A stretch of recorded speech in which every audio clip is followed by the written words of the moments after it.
कोई अधिकार नहीं है इस कांग्रेस पार्टी को और इस राहुल गांधी को सवाल पूछने का। ठीक है, हिम्मत इतनी, हमारे देश के प्रधानमंत्री को कायर कहता है, मूर्ख कहीं का। वंदे मातरम राष्ट्रभक्तों, मैं आपके लिए लेकर आ गया हूँ संबित पात्रा जी की ठग लाइफ का पार्ट 2। तो राष्ट्रभक्तों, इस वीडियो को पूरा देखिएगा बिल्कुल आखिर तक, क्योंकि मैंने इस वीडियो में सारी नई क्लिप डाली हैं। साथ ही साथ आप मेरे चैनल को सब्सक्राइब कर दें और बेल आइकन भी दबा दें। तो शुरू करते हैं ये वीडियो। वंदे मातरम और जय श्री राम। देखिए, 2008 में जो MOU साइन हुआ था, मोटा माल माँ बेटे ने कमाया था चीन से, आज उसी मोटे माल के कारण दोनों माँ बेटे चीन के साथ खड़े हैं और हिंदुस्तान की सरकार, हिंदुस्तान की पार्लियामेंट और हिंदुस्तान की आर्मी के मनोबल को गिराने की पूरी तरह से कोशिश कर रहे हैं और इसमें कोई इफ बट नहीं है। देखिए, इन्होंने कहा भक्त मंडली, तो मैं चमचों की मंडली के बारे में भी बता दूं। आप याद करिए, जब हमारे 20 जवान शहीद हो गए थे और कई हमारे जवान घायल हो गए थे गलवान में, तो घायलों को एक अस्पताल में रखा गया था। उस समय कोरोना का समय था। तो राहुल गांधी और चमचों की मंडली ने ट्वीट किया, ये तो हॉस्पिटल ही नहीं है, ये तो सारे नकली लोगों को लाके यहाँ पे मोदी जी झूठा हॉस्पिटल दिखा रहे हैं। आपको याद है ना? उसके बाद आर्मी को सामने आना पड़ा था और कहना पड़ा था, नहीं भैया, ये कोविड का समय है, इसलिए हम एक कॉन्फ्रेंस हॉल में अलग तरीके से इन लोगों की ट्रीटमेंट कर रहे हैं। ये आर्मी के ही जवान हैं, ये कोई एक्टर्स नहीं हैं। तो जो लोग आर्मी के शहादत की बॉडीज पे, जो लोग इंज्योर हुए हैं, इंज्योर्ड आर्मी के जवानों पर ही विश्वास नहीं करते, उस पे सवाल पूछते, सोचिए जरा। दूसरी बात इन्होंने कहा डोकलाम पे। याद करिए, जब डोकलाम हो रहा था, जब स्टैंड ऑफ चल रहा था, उसमें तो हिंदुस्तान की जीत हुई, मगर आधी रात को पूरा का पूरा गांधी खानदान, पूरा गांधी खानदान, माँ बेटे, वो दामाद बहू, सारे के सारे गांधी खानदान टेंट के नीचे, चीनी टेंट के नीचे गुपचुप गुपचुप षड्यंत्र करते हुए पकड़े गए थे। पहले तो कांग्रेस पार्टी ने डिनाई किया कि नहीं, हमने तो कोई मुलाकात नहीं की है। बाद में जब फोटो सामने आ गया तो बिल्कुल थूक घटकते हुए मानना पड़ा कि हाँ हाँ हमने मुलाकात की थी। ये तो इनकी हालत है, ये गुपचुप मीटिंग क्यों हो रही थी? मैं एक सवाल पूछता हूं, आपको अगर लगता है कि राजनाथ जी ने झूठ बोला कि जमीन हमने दे दी है, उन्होंने झूठ बोला कि जमीन नहीं दी है, तो आप प्रिविलेज मोशन क्यों नहीं लाए? पार्लियामेंट में अगर मंत्री झूठ बोलता है तो प्रिविलेज मोशन का हकदार होता है, आप प्रिविलेज मोशन लाते। राहुल गांधी कल खड़े होकर बजट के बारे में बोलने के बजाय वो और विषयों पे बोल रहे थे, वो वहीं खड़े होकर बोलते जमीन दी है। राजनाथ जी, आप झूठ बोल रहे थे, मैं प्रिविलेज मोशन लाता हूं। आप प्रिविलेज मोशन इसलिए नहीं ला रहे हैं क्योंकि आप जानते हैं ना तो आपके पास तथ्य है और आप केवल और केवल मिसलीड करने की कोशिश कर रहे हैं। मैं आज चैलेंज करता हूं, आप कल, आज तो सत्र खत्म हो गया, 8 मार्च को फिर से सत्र शुरू होगा, आप 8 मार्च को लाइए, प्रिविलेज मोशन लाइए, आप यहां स्वीकार करिए कि राजनाथ जी ने और हमारी सरकार ने झूठ बोला है, इसके कारण हम प्रिविलेज मोशन लाएंगे। इतना हिम्मत है तो बोलिए। देखिए, ये राहुल गांधी तो कहते थे 1200 किलोमीटर अंदर चीन घुस गई है, उसके हिसाब से तो ये जनपद तक चीन आ गई है। आप बताइए। चलिए, तो यही सुप्रिया जी कह रहे हैं कि संसद में देखिए, सलमान निजामी जी मेरे साथ कई डिबेट में रहे, कांग्रेस के प्रवक्ता भी रहे। सलमान निजामी जी यहाँ बैठे हैं और मैं गलत कह रहा हूं तो मुझे ठीक कर दीजिएगा। सलमान जी ने किसी समय ये ट्वीट भी किया था और कहा था कि हमें तो कष्ट होता है कि हम हिंदुस्तान के हिस्सा है, हमें पाकिस्तान का हिस्सा होना चाहिए। बाद में उन्होंने डिलीट कर दिया। ये एक मनस्थिति है। आपको क्या लगता है ओवैसी जी हिंदुस्तान में खुश हैं? मैं ऐसा बोलूंगा, आप मुझे डांट भी देंगी, मगर मैं जानता हूं इनके मन में क्या है। आप भी जानती हैं, सुशील जी भी जानते हैं, मगर हम में से बोलने का हिम्मत कोई नहीं रखता है, क्योंकि हम सबको पॉलिटिकली करेक्ट होना है। अब जानता तो सबको ही है क्या है। देखिए, मैं एक लिस्ट बना के लाया हूं आज। मुन्नवर फारूकी हिंदुओं के खिलाफ बोलता है, जब वो गिरफ्तार होता है तो ये लोग कहते हैं कि अरे ये बेचारा तो अनाथ है, ये तो ऑर्फन है, इसको गिरफ्तार नहीं करना चाहिए था। दिशा रवि जब गिरफ्तार होती है तो कहते हैं ये तो बहुत बड़ी क्लाइमेट एक्टिविस्ट है। ऐसा बोल रहे हैं 3 दिन से, क्लाइमेट एक्टिविस्ट, जैसे ये जो ऑक्सीजन हम ले रहे हैं ये सब दिशा रवि ही बना बना के भेज रही है बेंगलुरु से, वरना ये ऑक्सीजन भी नहीं होता। सरफुरा जरगर कोई है, वो सरफुरा जरगर अरेस्ट होती है, ये प्रेग्नेंट है, प्रेग्नेंट को अरेस्ट करना चाहिए क्या? बिल्कुल नहीं अरेस्ट होना चाहिए। ये वारा राव, एक वारा राव है, उसने देशद्रोह किया था, वो जेल में है, तो वारा राव को छोड़ दो, क्योंकि वो सीनियर सिटीजन है और उसको आजमा है, वो पफ यूज करता है। आजमा से सफर जो लोग करते हैं उनको गिरफ्तार मत करो। सरजिल इमाम और उमर खालिद, ये छोटे छोटे स्टूडेंट्स हैं बेचारे, इनको आपने गिरफ्तार करके जेल में बंद कर दिया है। ताहिर हुसैन, यही आम आदमी पार्टी प्रेस कॉन्फ्रेंस कर रही थी, यही संजय सिंह जी प्रेस कॉन्फ्रेंस कर रहे थे। ताहिर हुसैन सच्चा देशभक्त है, वो तो अपने टेरेस के ऊपर गार्डन बनाया था, बेचारा ताहिर हुसैन, आज कोर्ट ने उसे जेल भेजा है। बुरहान वानी को तो कुछ एंकर है, मैं नाम नहीं लूंगा, हेडमास्टर का बेटा है बेचारा बुरहान वानी, कितना आतंकित, कितना शोषित था बुरहान वानी, तो इनके हिसाब से तो कोई गिरफ्तारी नहीं होना चाहिए, पहली बात।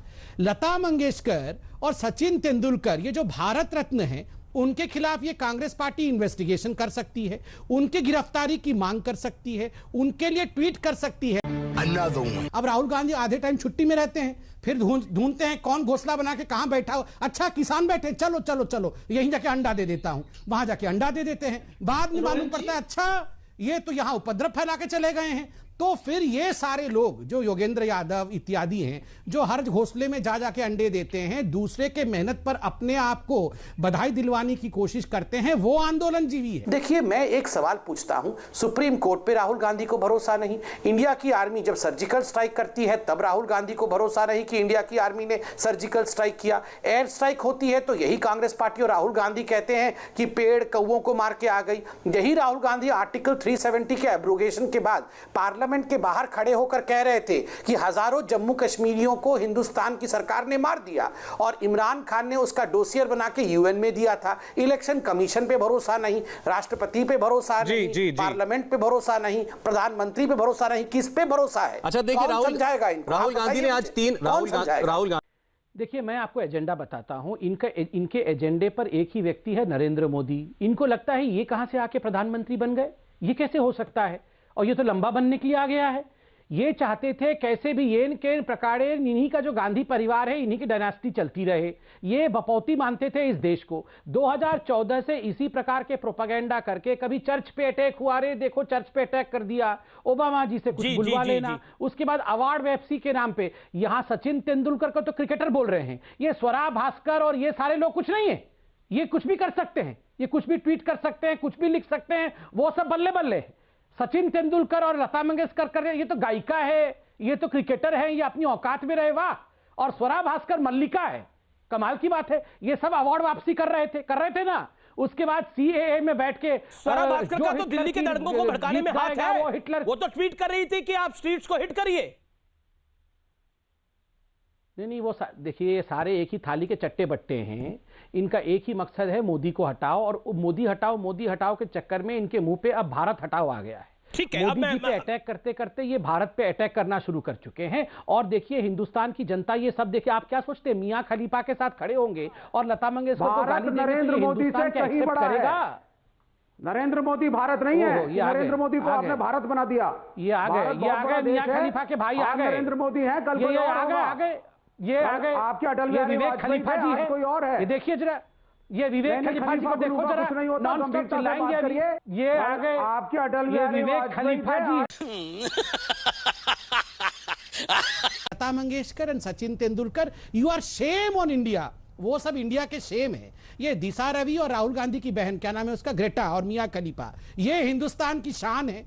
लता मंगेशकर और सचिन तेंदुलकर शेम है, और ये ग्रेटा और मियां खलीफा शान है। कमाल है ये राहुल गांधी। और राहुल गांधी के लिए मैं एक शब्द कह दूं, एक शब्द कह दूं। देखिए, एक टूल किट की बात हो रही है, इसमें एक फूल किड है देश में, फूल किड।